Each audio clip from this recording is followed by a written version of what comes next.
Welcome back to the next episode of Armchair Pundits. Today we have Cyril. Hi. And we have Leon. Hello. Our last episode we focused on the top 4 teams and who they bought, where you think they're going to finish. And now we're going to move on to teams that finished 5th, 6th, 7th and 8th. So without any ado, we'll move on to Everton, who had a really good season last year. Finishing 5th, sorry. Great season. Martinez doing a good job. The only worry we have for Martinez right now is, okay, he's managed to get Barry, which was a key signing, but Lukaku is gone. Is he coming back? We doubt it. Has he replaced him? Not yet.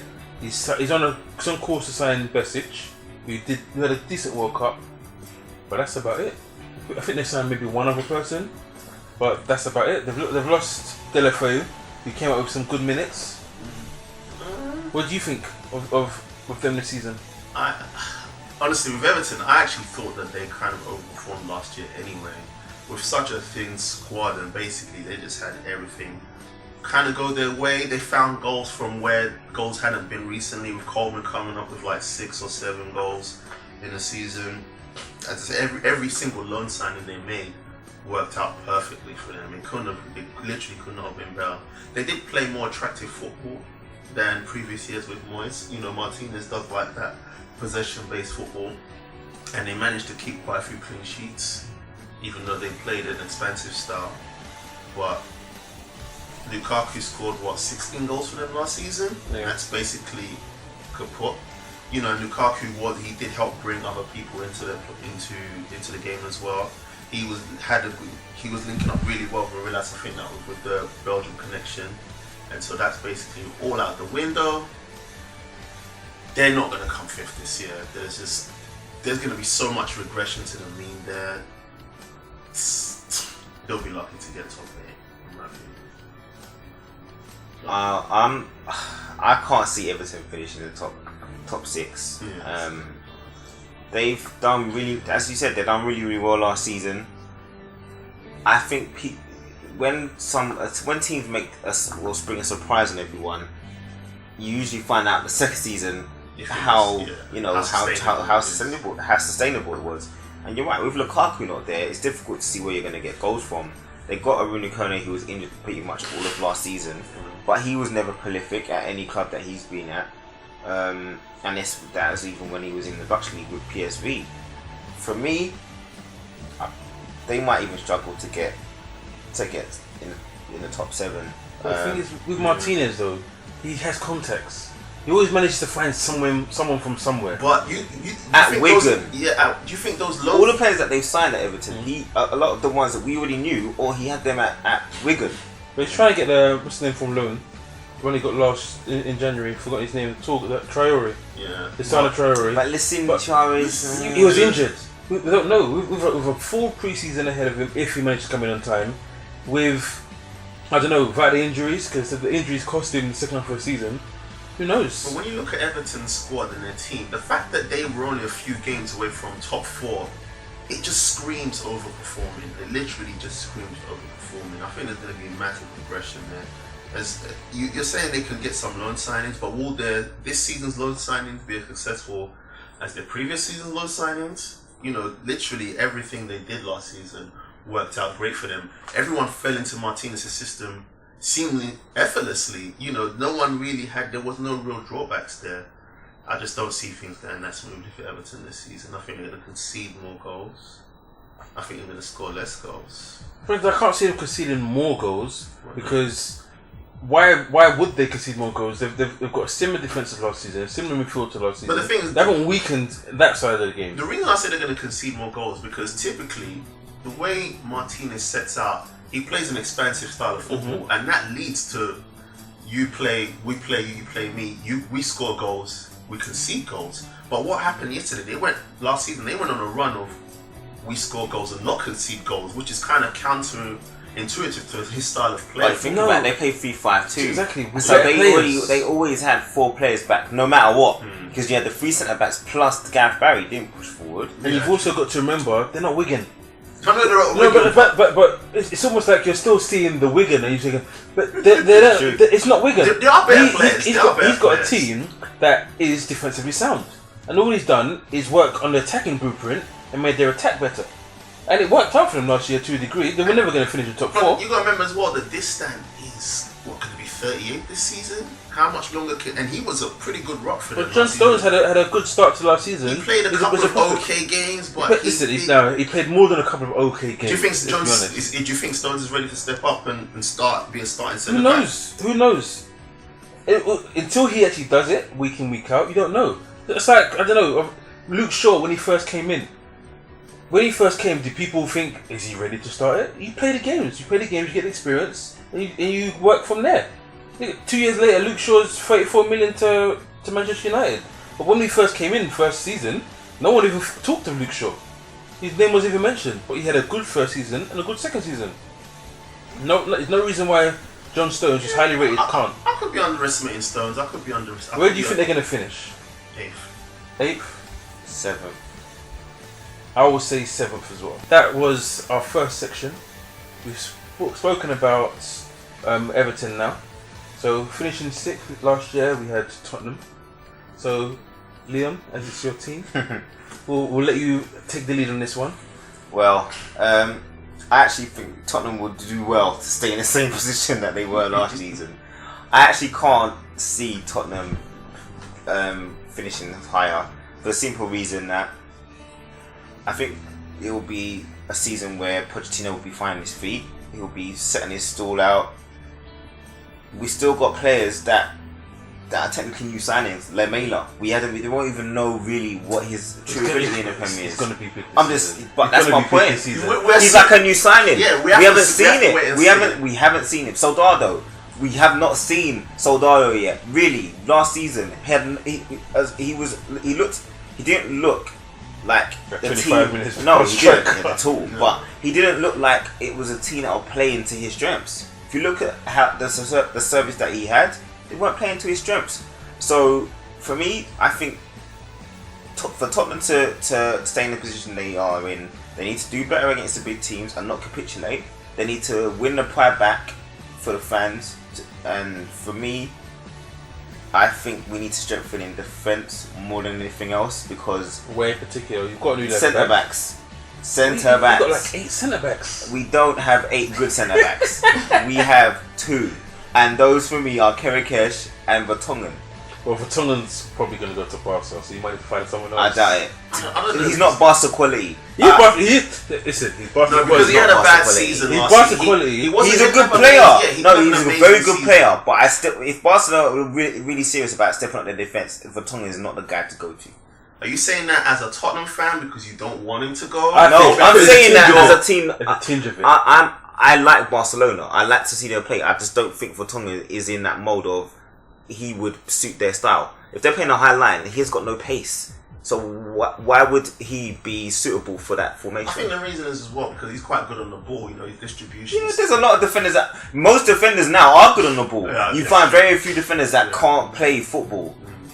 Most of them have been converted from midfielders, and now they're getting put in a position that I see where Liam's coming from because when you actually look at Tottenham strike force, you see Adebayor, who's if he's not playing for a contract, you never really know where he's at. No, you never really know where he's at. Soldado had a very, very bad season. He can't possibly get any worse. And then they had Harry Kane. He did it right. He's not going to set the ball alight. Yeah. But then you've got all of these other players that playing behind. So you've got Eriksen, you've got Lamela, you've got Townsend, you've got Lennon, you've got the last 2 should be stricken from the Tottenham scene.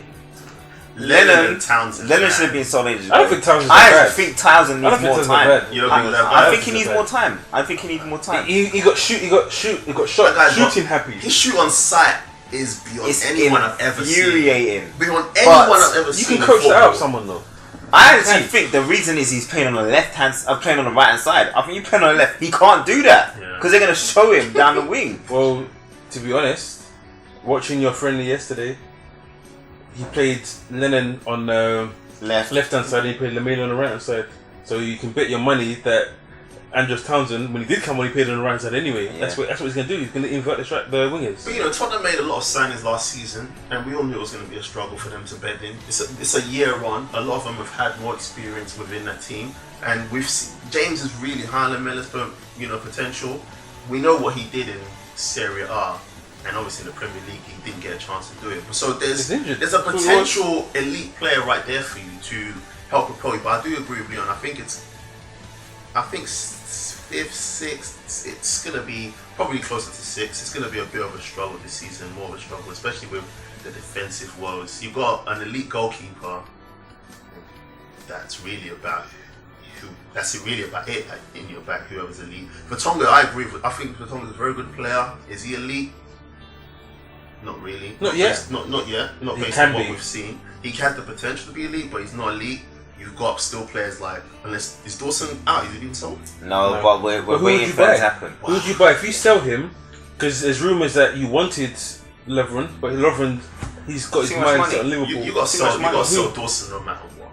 To be honest, I actually, at the top of my head, I can't think of a defender right now who I'd say we could bring in.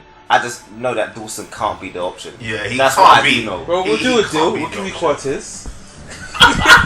Give you quarters for the season, and we'll see where it goes. So you say Tottenham are going to finish where, Leo? Sixth. Sixth. I think they'll finish fifth. Ahead of Arsenal. Yeah. Actually, fifth or fourth. Actually, the thing is, I actually don't agree with some stuff. I think Pochettino is going to do really well. I think they're going to finish fourth or fifth. I can see Tottenham finish ahead of Arsenal. You think they're going to finish fourth? Listen, I can see it. If they hit the ground running, defensively, you're fine. If Lamela has a season I think he's going to have, he can ride you that way. Finish in top four. Who knows? What's your star player being what's his name? The Danish guy Eriksen. A second season.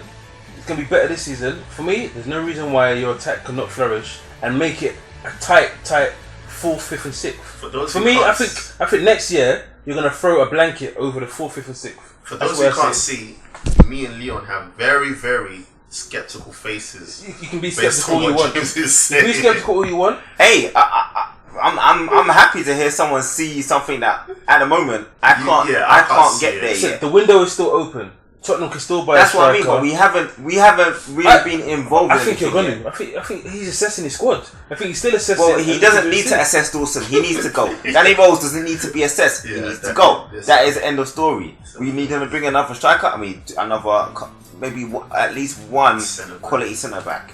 Well, time will tell. But I like to keep it interesting. So we'll move on. We've had 5th and 6th. Manchester United. Now we're going to go for the team that will finish 7th. Manchester United. Not this season, mate. This season we're back on track. Why are you back on track? Why we're back on track? We finally, God, Moyes. Finally, it was 1 year. That guy. You had 1 year. Finally. No, that was the longest year of my life. Honestly, I mean, the moment Moyes was appointed, I knew it had disaster written all over it. But I tried to keep, I tried to keep the hope alive. But after a few months, we all knew it was the nightmare we all feared, basically. Who? We all? All Man U fans. I was joyous. Obviously, Liverpool fans, Christmas Tottenham for me, fans, mate. Arsenal fans, Yeah. but Moyes was so out of his depth in that job, and he set us back 2-3 seasons as well. Because now we have no Champions League this season as well. So, but we've got Van Gaal in, a more competent manager, a more accomplished manager, and we've started to buy a few players in the positions that we need. We needed a left back, we brought Shaw in. That was already coming under Moyes. Yeah, and Herrera was already coming under Moyes. But Van Gaal authorised the transfers because he saw that even though Moyes knew there was problems, but he wasn't given the time to fix it because he didn't see there was no confidence in him as a manager. They didn't see any light at the end of the tunnel. That was that was the main problem. Exactly, Leo says. The players have given up. That's what the players are But turned why off the would lights. they give up, though? The players have turned off the lights. But that's the thing. Like I still think Man They U could have got trust him. those same results, but had they played better football, they'll be like, you know what? We can see that there's a change, and it's he's trying to change the way, but Man U just look clueless in certain games. It's like you see exactly what you said about Martinez going to Everton, Rodgers going to Liverpool. You can see, even though the results aren't there, you can see the progression in the style of football that they're trying to achieve. If someone was to ask Moyes, what kind of football was he playing? You didn't have an identity. No one knows. We're identity. just like, we don't know. So, are you happy with the new identity, with the 3-5-2, which is The 3-5-2 is going to be very. It's going to alienate quite a few. No, but remember, Van Gaal does not stick. He twists all the time. And plus, he's come out and said this is what he's sticking with. Today, after the game, he said, "This is what I'm going with." No, but before the game, he said, "I'm going to play 3-5-2, but I'm willing to change if this formation isn't." But you know why he said that? Because if you had lost the game, they would have said, "There's no way you can play this formation." After the game, he said, "It's always good when you go in with a formation and then your first game proves you right. So I'm sticking with it." That's what he said. But we know that it's it so doesn't good work sticking out. with it against Dallas, but Exactly. when you're playing real teams, then and as you said, we've got players in the current squad that we want to flourish, and they won't flourish under 3-5-2 like Januzaj is a word, for example. Then you get rid. No, what? Listen, he's that kind of guy. If you're not going to fit into his system, we're not getting rid then of you Jan. get rid. We're not getting rid. He's already said. No, we're not getting rid of Januzaj yet. I know 3-5-2 is going to help the Rooney Van Persie situation, but I just think that basically he's going to play to whatever is going to allow us to win the most games. Over the next 3 seasons, who is Man United's future? Januzaj, or the Rooney Van Persie, Mata, and Kagawa 4? That one guy, or getting those 4 guys to prepare you to the top. Well, first of all, Kagawa and Mata are actually part of that 3-year future because they ain't that old. But the point I'm making is, you can't have all of them playing in the system they're playing before. Yeah. They didn't work. But having those 2 up top, then you can even play Kagawa as one of the 2 centre midfielders. He can do that job with Herrera and Kagawa. Obviously, you're going to be left wide open to be destroyed. But you never know. We're playing Burnley or something at Old Trafford. Yeah, we won't be able to play that against anyone competent, not even remotely competent. So, but I'm hopefully optimistic because as anything, we can't get any worse. Basically, if we make the right, and we're still being linked with some elite players. We've still been linked with Vidal.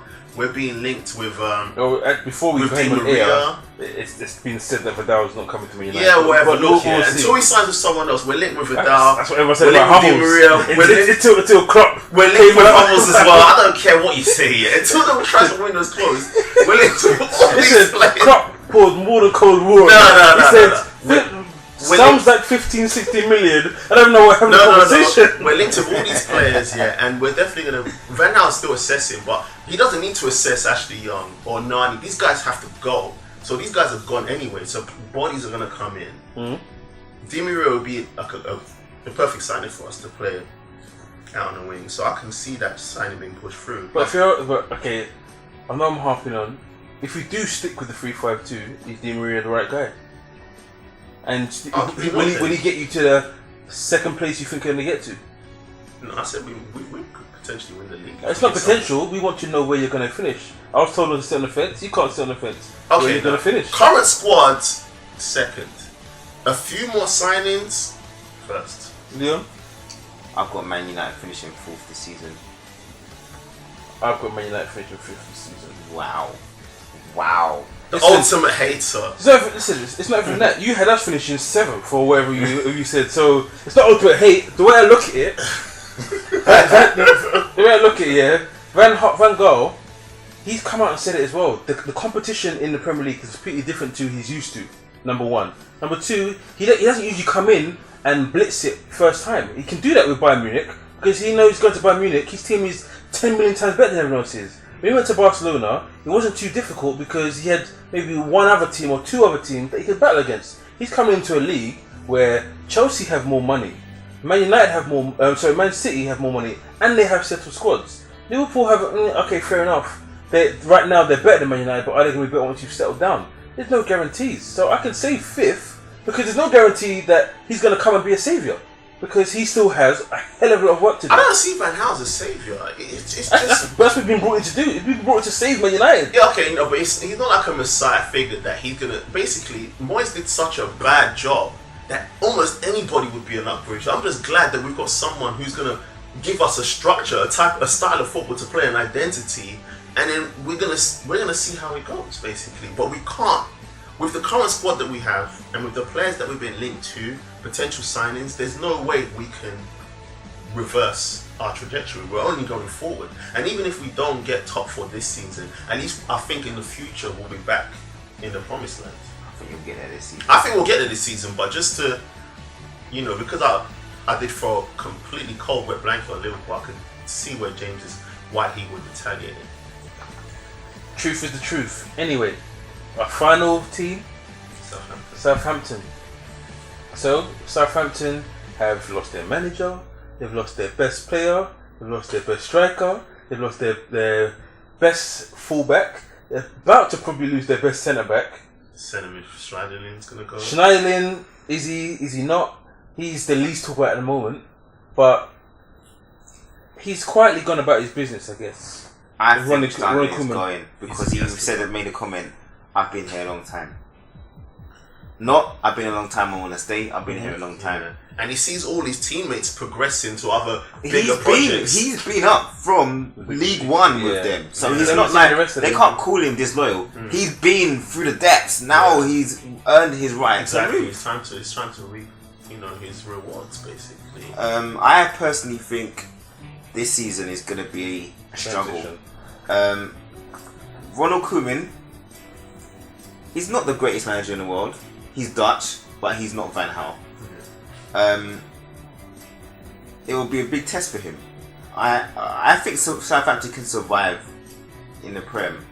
I just don't know to what extent. When we say survival, it could be towards the end survival for them. And because the bottom of the league is so tight, you could be 11th and still be in relegation battle right up until maybe the last few weeks. So for me, I think they're going to be in amongst the strugglers this year, and they could end up finishing, as I said, mid-table, but it won't be through being closer to the top. I think it will be because you see, the problem with Southampton have is that, as Leon said, there's so much competition in the Premier League that you saw what happened to Newcastle last season when they lost their talisman in goodbye. They basically became a relegation team. Southampton are going to potentially lose 5 of their starting 11. 5 of their starting 11, and these guys were all crucial to their success last season. It's going to be so tough for them to even to avoid a relegation battle. I could see them being in a relegation battle now, especially as they're not going to reinvest all that potential Lovren money, Lallana money. They're basically looking for a nice payday, smash and grab. No, but I think what they've done. You think they're going to reinvest? They're going to invest not hugely. They're going to reinvest. It's talking about buying Fraser Forster, who I think is a very good goalkeeper. If they can get him and stop messing about and with silly fees, get him, bring him in. That's a good signing.